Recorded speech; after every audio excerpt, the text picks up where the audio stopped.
Hi everyone, Kate here, and today I'm going to show you how to make rose poudre de riz. It's an all-purpose rose rice powder which is perfectly suited for use on both the face and the body. The particular recipe I will be recreating today comes from Henley's 20th Century Formulas, which was published in 1914.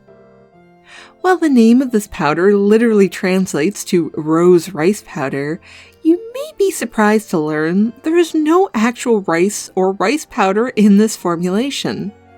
This was not uncommon in so-called rice powders during this time period. After many failed attempts at trying to make a historical quote-unquote rice powder, it wasn't until reading the book Cosmetics, published in 1902, that I understood where I had been going wrong.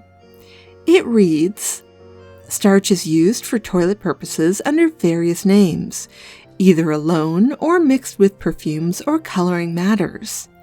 All manner of fancy names are bestowed on these preparations, blanc végétal, poudre de riz, etc., all meaning the same thing, namely, well-washed potato starch powder. This latter, in fact, is the only form of starch used for toilet preparations, the so-called rice powder merely being potato starch that has been well washed by levigation." Aha! So rice powder was often not rice powder at all, but either a potato or other form of starch. Speaking of ingredients, for today's recipe, you will need some starch. Either a cornstarch or a potato starch is recommended in this original recipe, but arrowroot starch is another fine historical choice. I've never found a whole lot of difference between these three starches, so feel free to use whatever you have on hand. The original recipe also included just a little bit of talc in the powder base, which I've chosen to omit due to modern safety concerns around it. For the scent of this powder, you will need a rose essential oil, I'm using a rose de mai oil, and a jasmine essential oil. Both of these are typically sold in a pre-diluted form. As both these oils are purely for scent, you can swap them out for another skin-safe essential oil if you prefer, although I suppose if you omit the rose oil, it wouldn't technically be a rose powder anymore. You'd have to come up with a name of your own. You may also wish to add a tint to your powder. The starch is fairly sheer and I'm fairly pale, so I won't be adding any to mine, but I have made an entire video a while back on how to customize the shade of any historical powder recipe, which I'll link down below and in the cards. To start, measure out 20 grams by weight of starch.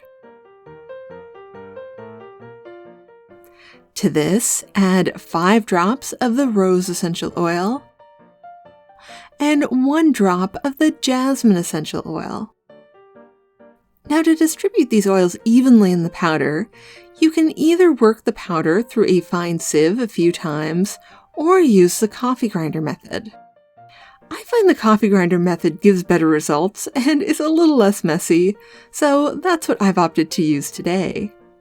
All you have to do is pour your powder blend into a makeup-only coffee grinder, cover with plastic wrap to keep the dust down, and grind for 30 seconds. Once it is finished grinding, tap the lid with a spoon and then let it rest for 2 minutes for the dust to settle. Speaking of dust, always wear a good quality dust mask when blending any sort of powder to protect your lungs. Once the 2 minutes are up, check the powder to see if there are any clumps or unblended bits, especially if you're tinting your powder. If there is, repeat the blending process until you have a perfectly blended mix.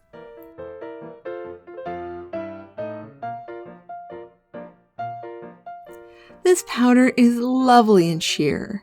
The starch has a very soft feel on the skin, and the scent is gently old-fashioned in the best possible way. If using it as a face powder, you can put it over a modern foundation as sort of a setting powder, or you could try applying a cold cream blotting off any extra, and then applying the powder. This was the preferred Edwardian way of using such a product. If this recipe isn't quite for you, I've tried a number of different historical powders on my channel. I'll link the playlist below. Well, as always, thank you for watching, and I will see you next time. Bye!